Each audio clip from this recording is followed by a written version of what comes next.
fondement même de la quête intellectuelle et scientifique en Afrique sur la notion de Dieu, ça a été déjà de se dire une chose qui est extraordinaire. Hein. C'est-à-dire que si on a la biodiversité, c'est qu'il y a bien quelqu'un qui est à l'origine de l'apparition, de la gestation, de l'enfantement, de la création de cette biodiversité. Maintenant, la question c'est, est-ce qu'il y a eu plusieurs personnes, donc plusieurs êtres supérieurs, qui ont chacun créé un élément, c'est-à-dire est-ce qu'il y a eu un dieu pour les cocotiers, un dieu pour les manguiers, ou est-ce qu'il y a eu un seul être qui a conçu la totalité de la création? Et en faisant une analyse scientifique, ils se sont rendus compte qu'en fait, il y avait un seul être à l'origine de tout. Mais la nature de cet être, c'est que chaque fois qu'il a créé quelque chose, la chose a préexisté à son existence. Ça veut dire quoi? C'est-à-dire qu'on insiste beaucoup sur le fait que Dieu a créé l'homme. Mais ce n'est pas ça qui est important. L'homme a préexisté à lui-même.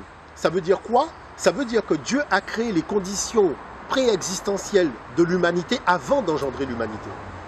Et c'est ça qui fait la particularité du discours sur Dieu dans le cadre de la cosmothéologie africaine. Donc tout de suite, non seulement ils voient qu'il y a un Dieu unique, ils disent que le soleil, c'est-à-dire la lumière, est la manifestation de la présence, c'est-à-dire ce n'est pas le Dieu, mais c'est sa manifestation. Or, il y a un seul soleil dans le ciel. Donc, deuxième information, on a Midou Netcher, c'est-à-dire les paroles de Dieu, puisque Netcher n'est pas au pluriel. Et troisièmement, on voit les rois qui sont dits Sarah, c'est-à-dire fils de Dieu, noter leur nom dans un cartouche, qui est le chêne, et on vous dit que le chêne représente l'univers. Donc c'est un cercle, d'accord? C'est un cercle. Et le nom du roi est inscrit au centre du cercle. Moi, je pose une question. Quand on fait un cercle, il y a combien de centres? C'est-à-dire combien de centres qu'il y a dans un cercle? Il n'y en a qu'un seul.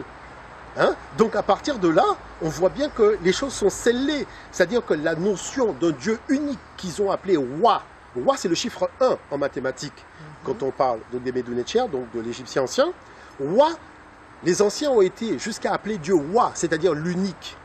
Et quand ils ont dit dans les textes que votre Dieu est le Dieu unique, il n'y en a nul autre mis à part lui, c'est une information qu'on retrouve dans plusieurs textes sur papyrus, qu'on retrouve par exemple dans l'hymne d'Akhenaton qu'il a fait à Aton, donc c'est-à-dire la manifestation de la présence de Dieu qu'il a appelé Aton, mais qu'on va retrouver dans la Bible, dans Marc et qu'on va retrouver dans le Coran. Donc on voit bien que l'information qui a été conçue dans le cadre d'une réflexion spirituelle africaine, cette information a servi de base à la réflexion des autres types de spiritualité, et ces autres types de spiritualité disent elles-mêmes qu'elles se sont nourries, c'est-à-dire que le lait, le sein de la maman africaine, ben c'est ce lait-là qui sont venus téter. Et c'est comme ça qu'on dit que Moïse a été initié par Pharaon à la connaissance du divin. C'est-à-dire qu'il est venu téter la substance spirituelle de l'Afrique.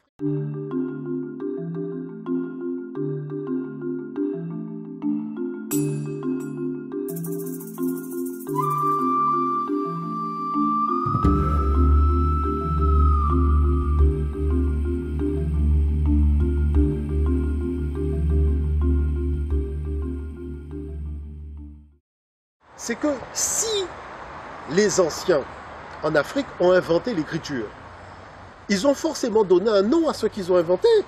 Parce qu'on s'aperçoit que, par exemple, l'Europe, qui n'a pas inventé l'écriture, puisque l'écriture procède des Cananéens, de l'aveu même des historiens européens qui font autorité, je veux parler d'Hérodote ou de Dior de Sicile ou d'autres, ils disent que ce sont des Cananéens, qu'ils appellent des Phéniciens, qui avaient apporté l'écriture à des Noirs qui vivaient en Europe avant l'arrivée des Indo-Européens. Et les Indo-Européens envahisseurs sont arrivés au moment où il y avait cet échange d'informations. C'est pour ça qu'ils disent qu'ils ont appris cette technicité auprès des Pélages, les Pélages qui étaient déjà là. Et même l'écriture latine n'est pas une invention de la gestation intellectuelle des Indo-Européens, parce qu'il y avait un peuple qui était déjà là, un peuple négro-africain qu'on appelait les Étrusques, voyez. Et moi, je veux bien qu'on discute. Mais le problème, c'est qu'on a quand même analysé l'ADN des sépultures des Étrusques, et on a bien vu que cet ADN ne correspondait pas à l'ADN indo-européen. Donc, je dirais là-dessus, il n'y a même pas matière à discussion. Bon. Donc, s'ils ont inventé l'écriture, il y avait un nom pour l'écriture. Hein, puisque dans les textes grecs, il n'y a pas de nom pour l'écriture. On dit la technicité des Cananéens, des Phéniciens. c'est-à-dire c'est l'apport de la Phénicie. Voilà, il n'y a pas de mot puisque ce n'est pas une invention faite par les Indo-Européens. Mais l'écriture étant une invention faite par les Africains, ils ont appelé cette invention Medu Necher. Alors, Medu, Med en égyptien ancien, hein, ça veut dire la parole. Medu, c'est le pluriel. Le ou représente le pluriel, donc ça veut dire les paroles.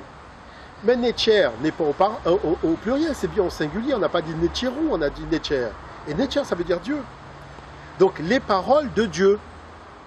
Donc, quand nos ancêtres en Afrique ont inventé l'écriture, ce n'était pas pour faire des calculs comme en Mésopotamie. Il faut quand même être un minimum honnête. Parce que si on dit que ce qui a poussé à l'invention d'un support, d'un système de fixation de la parole sur un support en Mésopotamie, ce n'était pas pour parler de Dieu. C'était pour faire des calculs, puisqu'on parle de calculi. Mais en Afrique, c'était pour témoigner de l'existence de Dieu. C'est pour ça que tous les historiens de l'Antiquité disent que c'est l'Afrique qui a la première initié l'humanité à la connaissance de Dieu. Et on l'a par le nom de l'écriture.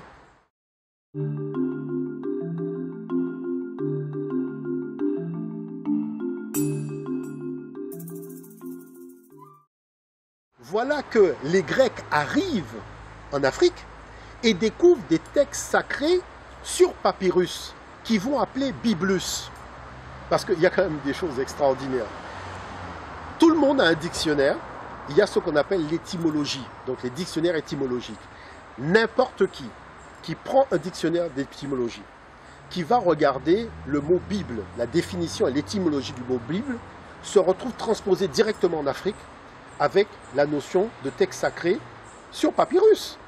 Alors la chose c'est quoi? C'est-à-dire qu'on vous dit écorce de papyrus, c'est-à-dire Biblus, ça provient de l'utilisation des écorces de papyrus. Il faut arrêter de nous raconter des histoires. Le grec qui est arrivé en Afrique a bien vu que les papyrus servaient en fait à la confection du support. C'est pour ça qu'on appelle le support papyrus du nom de la plante.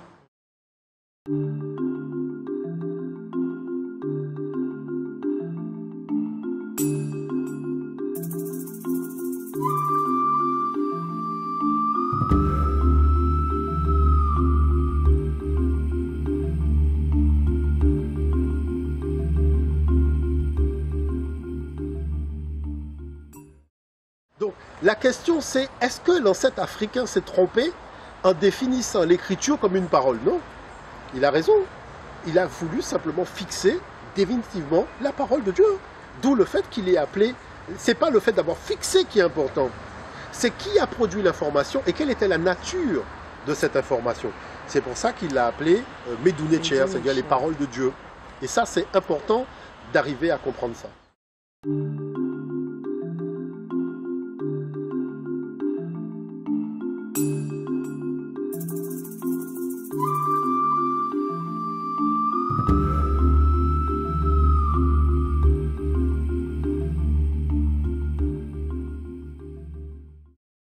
C'est-à-dire la gestion de la relation entre Dieu perçu comme l'infini et l'homme perçu comme le fini. Et si le fini représente la matière, est-ce que le fini peut avoir une discussion avec l'infini? Non. Donc il faut que la part qui représente l'infini dans l'homme, c'est-à-dire l'esprit, engage une relation avec, je dirais, l'infini qui est à l'origine de la création de tous les êtres. Et c'est cet infini qui est l'esprit de l'homme qui doit hériter de l'immortalité, c'est-à-dire de la vie éternelle, tandis que la dimension de la matière, elle est appelée à disparaître. Donc on voit bien que dans le discours théologique qui a été élaboré à l'époque en Afrique, il y avait un sens réel des choses qui servait d'inspiration aux hommes, puisqu'il n'y avait pas d'intégrisme religieux, il n'y avait pas toutes ces problématiques de conflit, et pourtant chaque temple avait sa dimension théologique qui était, je dirais, qui venait en fait tout simplement en complémentarité de la grande pensée théologique qui permettait de cerner Dieu, non pas dans ce qu'il était, dans un aspect particulier, mais dans la globalité de ses aspects.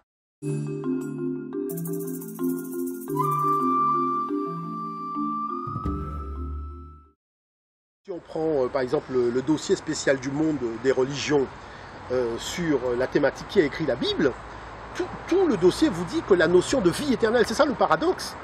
C'est-à-dire que la notion de vie éternelle, la notion de paradis, la notion de ressusciter d'entre les morts, avant le contact avec l'Afrique, personne n'avait cette information. C'est pour ça que, ayant reçu cette information, l'Occident a fait quelque chose qui dépasse l'entendement, c'est le Nouveau Testament. C'est-à-dire Dieu a un Ancien Testament, un Testament du milieu, un Testament de la fin. C'est-à-dire que, on va où là? Dieu, quand il a créé l'univers, il n'y a pas eu deux Big Bang. Il n'y a pas eu l'ancien Big Bang et le nouveau Big Bang. Il y a eu un seul Big Bang.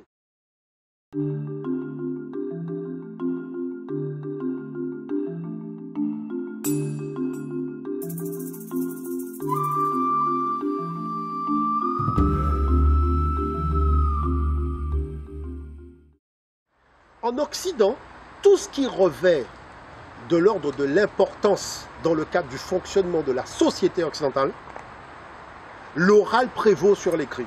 C'est-à-dire quand un président prête serment, c'est verbalement, c'est-à-dire c'est sa parole qui l'engage. Quand on est dans le tribunal, c'est la parole qui engage. Quand on se marie à la mairie, c'est la parole qui engage. C'est-à-dire que l'Occident sait très bien que c'est la parole qui engage. La parole engage parce que tout le monde a bien entendu, c'est-à-dire on dit les choses devant témoin et la chose est censée venir du cœur. Parce que peut-être une personne n'a pas entendu, mais quand il y a beaucoup de monde, il y a quand même la majorité des gens qui ont bien entendu ce qui a été dit. Et l'écrit ne vient que confirmer ce que la parole a dit. Donc, qui fait que la parole a toujours eu la primauté sur l'écrit. Maintenant, ce qui concerne le débat de l'écrit en Afrique, toutes les civilisations africaines étaient dotées de l'écriture.